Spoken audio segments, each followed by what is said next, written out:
So good day everyone, my name is Quincy Jean R. Velasco and today we're going to talk about the ICT's policies and issues, implication to teaching and learning. So this report was given by Ma'am Macarambon and today, since nag-change siya instructor, so I'm going to discuss it and I hope you will listen and namoy mag-get ani as we go through our report. So, you might be thinking why nagstanding ako ang report. This is because kung i-tilt na ko siya, matabon-tabunan ang mga words kay tungod sa kaning circle which is my face, the video recording. So, let's start. So, policies and issues on the internet and implications to teaching and learning. Let's start by defining the ICT policy. So the definition of ICT policy, the Oxford English Dictionary has defined policy as a course of action adopted and pursued by government, party, ruler, statesman. It is in any course of action adopted as expedient or advantageous. Its operational definition of policy is a plan of actions to guide decisions and achieve outcomes. So don't worry, I've used words that are very sabotable, understandable. So, thus, ICT policies are needed to put a roadmap, of course, of actions to be pursued and adopted by various governments, organizations, entities involving ICT. These includes principles and guidelines in the use of ICT, which cover three main areas: the telecommunication or telephone, broadcasting, radio and television, and the internet. So the new ICT technologies involve three parts, which is information technology, telecommunication technologies, and networking technologies. So let's discuss the DICT roadmap as mentioned earlier. The DICT roadmap, or the Department of Information Technology and Communication Technology, DICT, has formulated a roadmap to guide all agencies in the utilization, regulation, and enhancement of ICT. The ICT for Education, or ICT4E, is a program under DICT that supports all the efforts of education sector in incorporating the use of ICT as well as in determining and gaining access to the infrastructures which are necessary to use and deploy learning technologies at all levels of educations. Among policy recommended programs that have application to education, teaching, learning area. So ICT and Education Master Plan for all levels, including a national roadmap for faculty development in ICT and education. A national framework plan for ICTs in basic education was developed. Next is the Content and Application Development through the Open Content to Education Initiative, or OCEI, which converts DepEd materials into interactive multimedia contents, develop applications used in goods and conduct students and teachers competitions to promote the development of education-related web content. So let's start with the PHEDNET, which is it is a walled garden that hosts education, learning, and teaching materials and applications for the use by Filipino students, their parents, and teachers. So all public high school will be part of this network with only DepEd approved multimedia applications, materials, and mirrored internet sites accessible from the school PCs. Next, they established a community e-learning centers called Eskwela for out-of-school youth, OSY, providing them with the ICT-enhanced alternative education opportunities.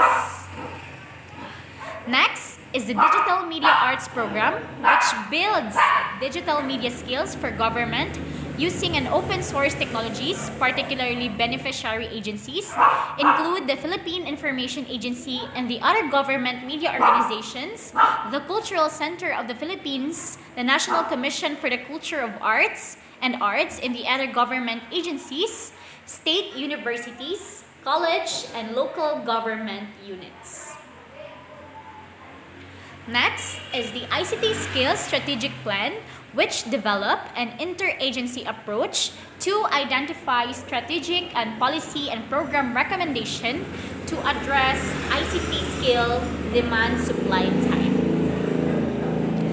Next, so we're going to discuss about the issues on ICT and internet regulations. So there are 4 types of issues facing the internet is facing. So let's start with the freedom of expression and censorship, privacy and security, surveillance and data retention, and e-pollutants from the e-waste. So let's start with the freedom of expression and censorship. So freedom of expression allows pluralist dialogue and creates a secure platform for critical voices.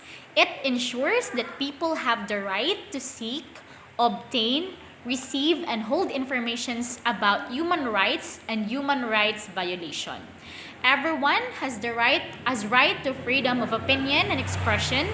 This right includes freedom to hold opinions without interference and to seek, receive, and impact information and ideas through any media and regardless of frontiers. So, mag-question ta, why man nga ang freedom of expression is an issue, di ba? So, di ba advantage man siya kay freedom of expression. It allows you to express your thoughts, your voice, to speak up what's on your mind. So why man na issue siya, di ba?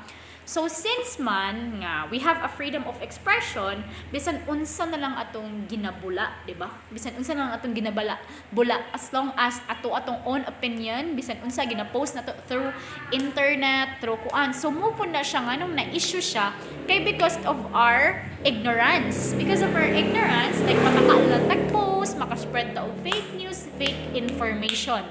Di ba? Since ang freedom of expression man unta is kanang rights nato, di ba, as a person. So nahimo na yun siyang issue sa internet. So next is privacy and security. Security is about the safeguarding of data, whereas privacy is about the safeguarding of user identity. The specific differences, however, are more complex and there can be certainly areas of overlap between two. Security refers to the protection against the unauthorized access of data. So let's question. Why is data privacy important? So when data that should be kept in private gets in the wrong hands, bad things can happen. A data breach at a government agency can, for example, put top secret information in the hand of an enemy state. A breach at a corporation can put proprietary data in the hands of a competitor. So nahimo na siyang issue. Why? Because if a given file or a given data is naa sa wrong hands, it can lead to chaos, di ba? Right? For example, very confidential to nga topic. So, nga topic or data, ana-ana. So, even makuan to, maput to sa wrong hands, pwede ta makuan, pwede ta makasuhan, or pwede ta madaot, di ba? Pwede ta madaot. For example, kanang kuan, Facebook password nimo, ikaw, Quincy Velasco, imong Facebook, gwapa ko. Dayon, nakabalo imuhang enemy ana nga gwapa ka. So katong Facebook, katong password nimo nga gwapa ka, ma-hack to niya imong account. Therefore, kato imong account magamit niya through any kuan. Pwede niya chatan iyang friends like, "Huy, kani kuan." Pwede kanya i-post dito, pwede niya i-post unsa iyang gusto, pwede niya kuan or even post a scandal or whatever. Gamiton imong account to send nudes or videos, di ba? So, need jud siya og proper kuan. Kumbaga, kailangan jud nimo i-put together imuhang privacy. Dapat privacy imuha ra gyud, di gyud nimo salin-salin or ilabay-labay nimo bisan asa imuhang data, imuhang own data, di ba? Bisan pag data sa government or unsa dira. So next is why security and privacy are the major concern over the internet. So every time you browse the internet, your privacy is under constant threat from cyber criminals, governments, and corporations who want to get their hands on your personal information. That's exactly why it's up to each one of us to protect our privacy and personal space on the internet. So like I said a while ago, every time you browse the internet or every time you log in to another account niya, log into another phone, another data niya, ma-save dito imong device, another device, ma-save dito imong data information dito, pwede na ka unsa may tabo sa imong dira through the internet. Pwede ka makapang scam, whatever. So, next is surveillance and data retention. The article defines ICT surveillance systems as system that enables the monitoring and exploitation of data or content that is stored, processed, or transferred via ICTs, including computers, mobile, phone, and telecommunication networks. So data retention defines the policies of persistent data and records management for meeting legal and business data achievable requirements. In the case of government data retention, the data that is stored usually of telephone calls made and received, email sent and received, and website visited. So this means that ICT surveillance system enables the monitoring and exploitation of data. So katoy mong gi-receive, gitawag nimo, ma-store to siya sa kuan. Nasa storage ato sa lang system nga kung unsa imuhang telephone nga nadawat or unsa imuhang email nga gisend. So recorded to tanan dito sa kuan sa ilahang system. So why is this man nga na issue man ni siya sa internet? So once gani nga imuhang ganing data matrack sa lain, so pwede pud jud pug ka pwede ka madaot jud pud ana. So next is e-pollutants from e-waste. So kani very common jud kaayo ni siya. So e-waste contains toxic additives or hazardous substances, commonly including heavy metals such as mercury, cadmium, and lead, and chemicals such as brominated flame retardants, which can pollute land, air, and aquatic environments and pose significant health risks, especially if treated inadequately. So very common nga problem sa atong society, diba? Waste. So kani since nag-involve man ni siya og mga hazardous materials, magkadaot gud kaayo ni sa atua human and makadaot gud siya sa ato ang Mother Earth. Why? Because pagkatuning diba sa dito man sa atua nga pag once magsunog lang gani kag plastic makadaot kani sa ozone layer. What more nga nag-involve pa ka og nga grabe kayo ang materials nga gigamit ana sa kuan sa kanang mga gadgets, diba? Makita magid nato nga mga aluminum, sa na ilang mga gipanggamit dira, di ba? Gabi magid lang like battery, di ba? Magmasunog ang battery, baho kaayo, di ba? Makadaot pud siya sa tong respiratory. Okay, ang smoke ato, mura na kaga-smoke, di ba? So, next is what is a pollutants from e-waste? So, heavy metals, metalloids, halogenated hydrocarbons, and other persistent and hazardous pollutants are to be found within the e-waste. The burning of e-waste at low temperature produces PAHs, such as dioxin and furans, source causing the release of further halogenated flame retardants. So next is, we're going to discuss the implication to teaching and learning. So katong upat ka book nga na-discuss mo to ang mga issues that internet is facing, di ba? Balik ko na to, which are the freedom of expression and censorship, privacy and security, surveillance and then data retention, and e-pollutants from e-waste. So muna siyang mga common issues that the internet is facing. Not just the internet, but the society is facing. So, karon moadto na punta sa implication to teaching and learning. So, the implication to teacher and learning involves guide the teachers on what they should teach that relate to ICT and how to teach it. Since ICT development comes so rapid and fast, teachers might be overwhelmed by its speed, temperance in its use, and a caution that should be looked at. So since na naman ta sa we, the young ones, the digital natives, involved na jud og technology, di ba? Nya kita, as we go on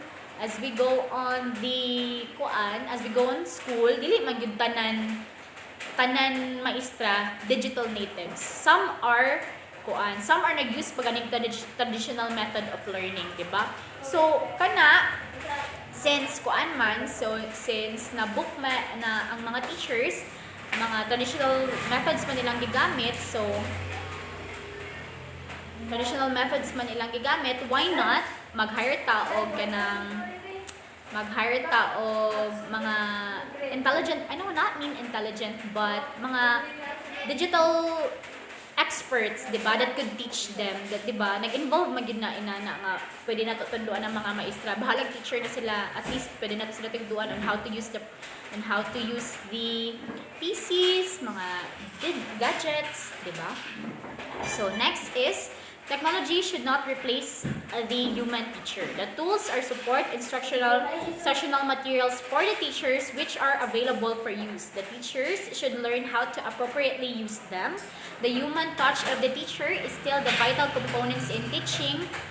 Teachers should always be reminded that there are always limitations in the use of different gadgets and tools. So, as I said earlier, naman yung mga traditional method of teaching. So, dapat dili lang yun na mawala, di ba? Dili yun na mawala. Naragyapon ang traditional method of teaching kay convenient man gyapon siya some of the students and some of the subjects. So, bahalag nag-evolve na tayo into digital, dapat mukuan gyapon ang traditional method of learning.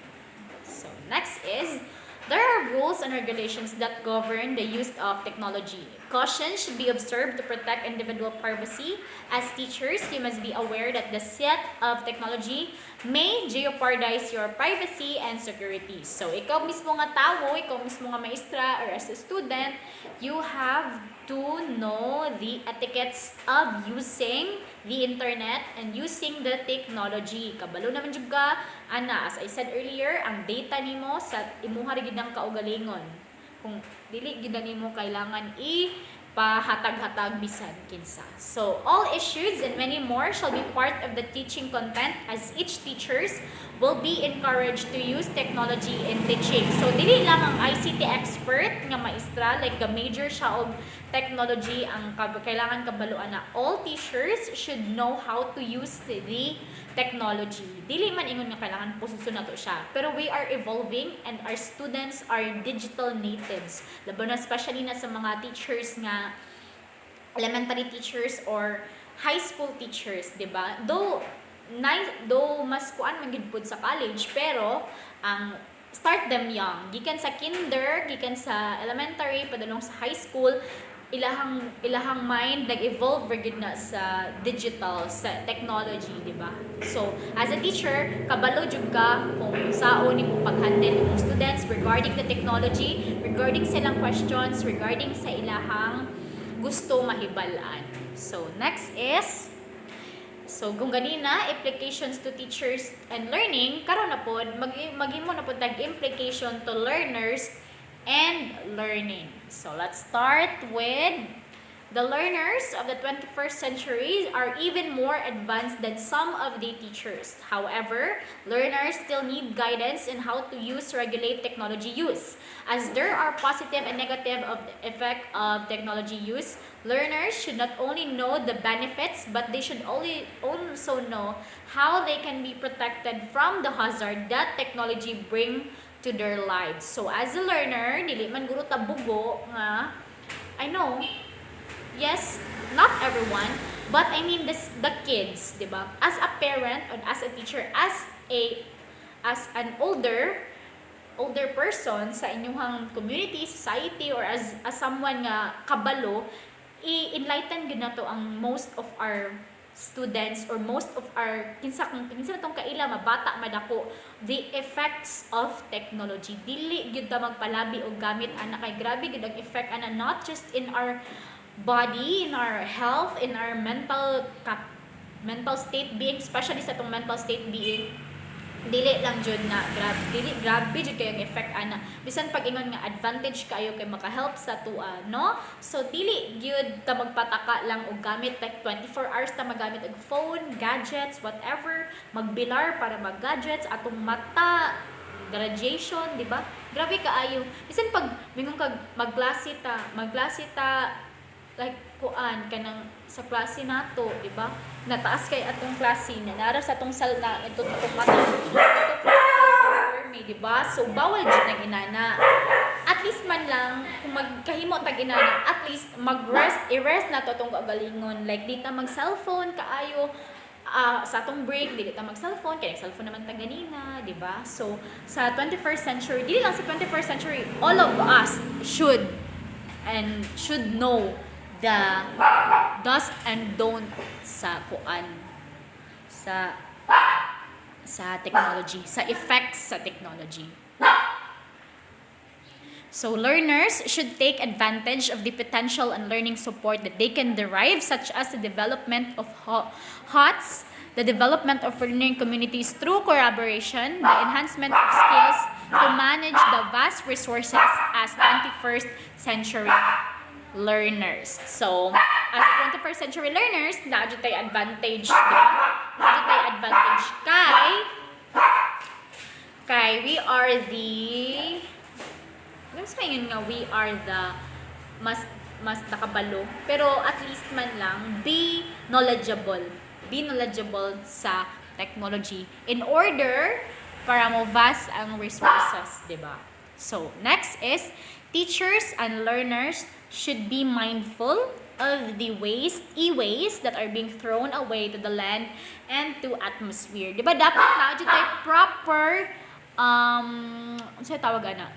Proper garbage, di ba? Dili po siya nga proper garbage. Proper storage of garbage sa e-waste nato, di ba? Sa itong mga thrown gadgets, or kung mas mahimo, ipato na lang nato siya sa expert, dito nato siya ihatag para makabalo sila na lang amo dispose, di ba? So inana, dapat dili lang atong kaugalingon ato ang tabangan, dili na nato atong kaugalingon ato ang ipamaayo, atong ipa-advantage kay our environment also needs help. Our society, our Mother Earth also needs help. Dili na to palabian atong pagka-ignorante. What we have to do is to redirect our steps and recalibrate our minds, di ba? Because kung sa katupang Miss World, because our micro efforts will have macro effects, not just in our society, but also in our health. So that's it. That's it for today. This is Miss Quincy Velasco, and I hope na mo'y nakatunan sa ato ang reporting, which entitled as ICT Policies and Learnings, di ba?